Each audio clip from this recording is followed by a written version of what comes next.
मग काय म्हणतो भावांनो, आज सीधा बाहेरनेच ब्लॉग चालू केलेला आहे. मी माझा भाऊ जात होतो, म्हणजे बँकेत काम होतं, थोडा भाऊला पैसे डिपॉझिट ठेवायचं होतं म्हणून बँकेला जात होतो सीधा, म्हणून बाहेरनंच आज ब्लॉग चालू केलेला आहे. आणि तुम्हाला संध्याकाळी एक मस्त सरप्राईज देतो. सगळेजण लवकर लवकर कमेंट करा, म्हणजे सांगा ते काय चांगलं दिसाले का नाही. पुढच्या वेळेस आपण तसंच करू तुम्ही सांगितल्यासारखं. चला आता आपण पहिला काय करू, जाऊन तिथं बँकेत जाऊन पैसे डिपॉझिट करू. मग तुम्हाला सरप्राईज दाखवतो मी काय तुम्हाला. ओके चला.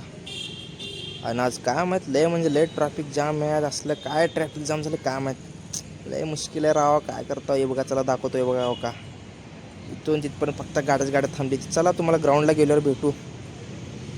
चला आलेलो आहे, हे बघा कसं दिसतंय. चला तुम्हाला तसं जात जात तिथं जवळचं पण दाखवतो, थोडं नजारा तुम्हाला बघून घ्या. बघा कसं असतंय मला बघून. दिसलं का, तुम्ही पण सांगा कसं दिसायलो. आणि एका आपलं बाला काय म्हणते थोडं ऐका बघा. इतना स्मार्ट दिखते माई. कौन है ये लोग, कहां से आते हैं ये? लय मुश्किल आहे राव. जाऊ दे, हे बघा कसं एकमेकांची बुटं घालून कसं बघाली ती. काय करायचं. चला भेटूया आपण पुढच्या ब्लॉगमध्ये. बाय.